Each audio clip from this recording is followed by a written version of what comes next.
everyone, I'm Kevin. Welcome back to Words of the Age and our channel. In the last message, I let you guys know who we are, who I am, how we discern messages from God, what basic prophecy is. If you want to go check that out, then you can come up to speed. As I announced in the last one, this message is a message we spent a long time discerning. It might seem pretty general, but it's meant to be. When I fasted over what I thought, or I felt was the big picture, that not just me, but many others were getting, I fasted and the message was affirmed. But the emphasis was to create a first general message, one that if the church does nothing else, they will be adequately prepared for the time ahead. And as I've said before, the message that God has to say is nothing new. So what we have felt over this period of time very clearly is that we are in a time of preparedness. That God has told us to prepare and not to wait. This is not a message that should be unfamiliar to anyone who has read Scripture, because God has always had his people be prepared. Be prepared as if he is coming tomorrow. He has also had people be physically prepared. We saw it in the time of Joseph. We saw it in the time of Acts. So none of this is new. So as everyone knows, everything is up in the air. There's a ton of unrest. People are freaking out. People are worried about the apocalypse. They're worried about the end of the world. One thing I'm going to definitively say, boldly, about 2012, the world is not going to end. And it is not the apocalypse. I said it. There it is. Write it down. The world is not going to end. But that doesn't mean things couldn't start changing. So, what we see now is the world sort of acting in two different kinds of spirits, basically. The first, as we've all seen, is that people are hoarding, making bunkers, storing up years of food, getting ammunition and guns, and they're living in a series of, depths of paranoia and fear. And these are people in the church as well. Then we see a second kind of spirit that people are moving in, and that is like, nothing's going to change. Everyone relax. It's going to be fine. It's kind of status quo. Nothing's going to really change dramatically. We're going to get through. And there's nothing that's not necessarily wrong, but basically it's kind of anticipating that everything's going to stay as it is. We believe that both of these positions are wrong. And I'll even argue that they are both actually ungodly. The first one, the hoarders, the bunkers, the preppers, all this is based in fear. These are fear-based reactions. And I'll argue they are an act of the flesh.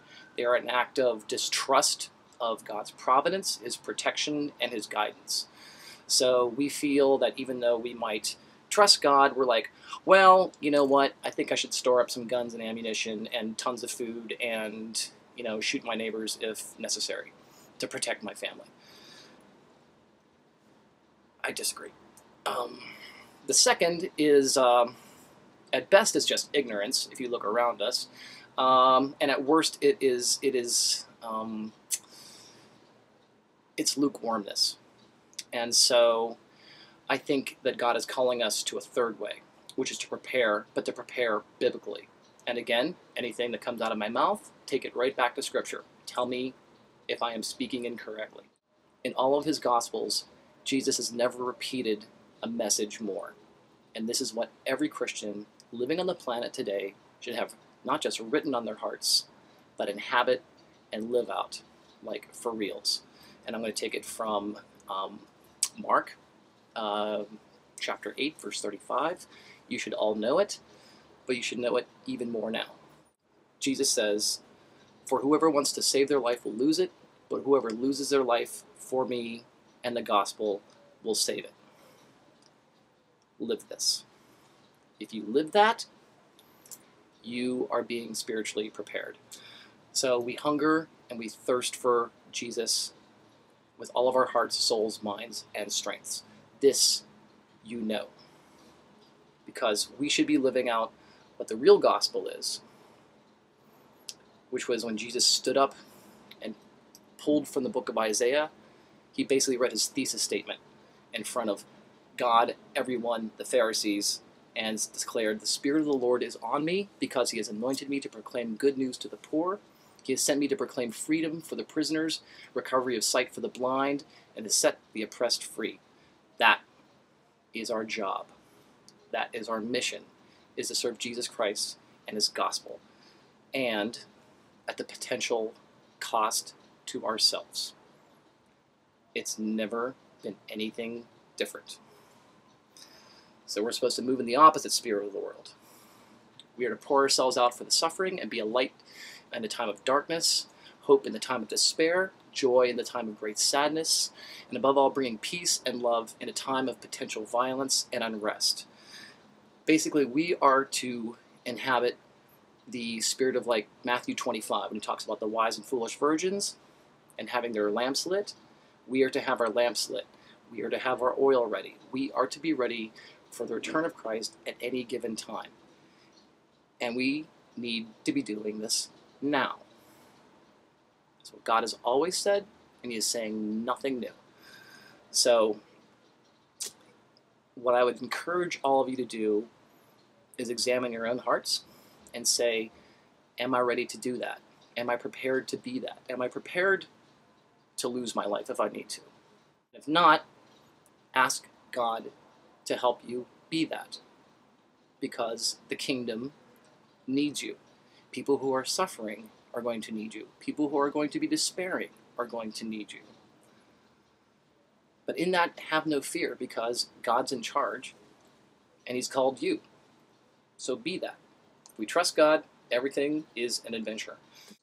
So a little while ago, I had a dream where I was walking across this field and something knocked me over, some creature, and I grabbed it, and it turns out it was a ram, and I was holding it by the horns and I was wrestling with it, and I couldn't let it go, and I couldn't just keep on hanging on to it, so I was kind of stuck between the two. But it was a way of God confronting me with not only just wrestling with him, wrestling with all this, but it also took me back to Genesis 22, verse 14.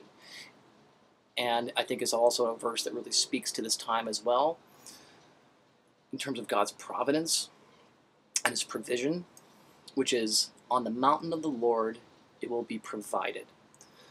So no matter what state you are in, economically, all the rest of it, health-wise, all the rest of it, understand the Lord knows your circumstances, and he will provide.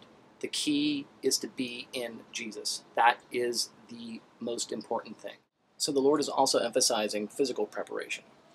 Not the way the world prepares, not in hoarding, not in paranoia, not in any of that, not in zombie apocalypse mode, but to have basic physical preparations in play.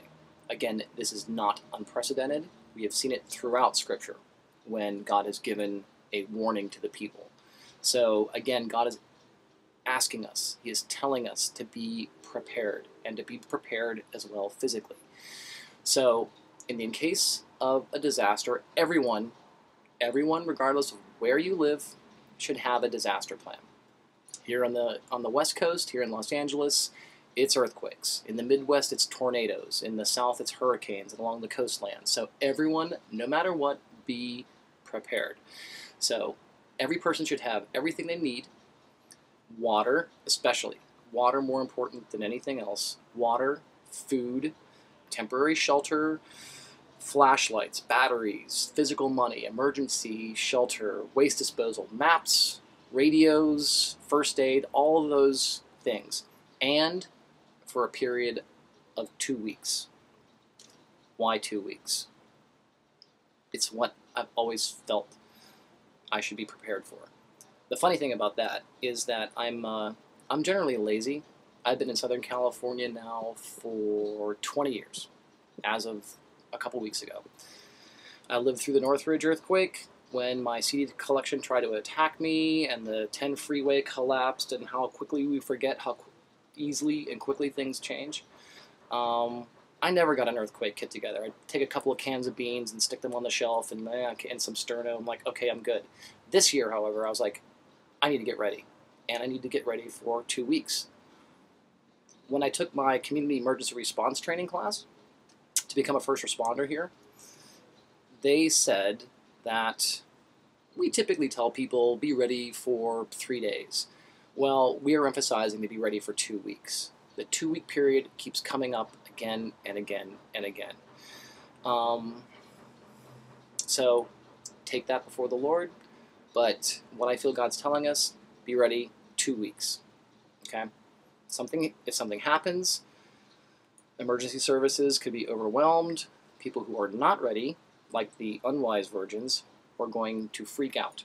And they're going to go to stores, and there could be looting. Don't be among them. Don't be among them.